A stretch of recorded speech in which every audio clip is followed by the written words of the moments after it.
నా బట్టలు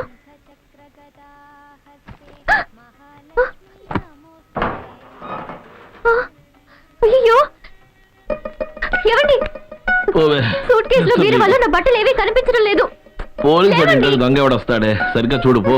బాగా చూశాను ఏవీ లేవు. మా అమ్మ ఇచ్చిన పట్టు చీర కూడా కనిపించట్లేదు. తరపడే ఉదయాన్నే ఇలాగ అర్ధనగ్నంగా వచ్చి మూడౌట్ చేస్తానంటే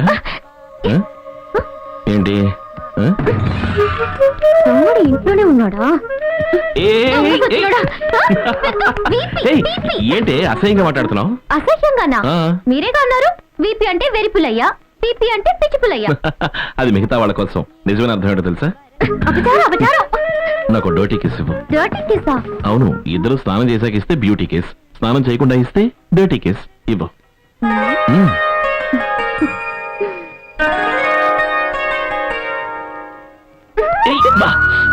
ఏం చేసావు నువ్వు? నాకు నచ్చని ఈ తెల్ల వెంట్రుకని నేనే పీకేశాను. ఇదే సేఫ్టీ.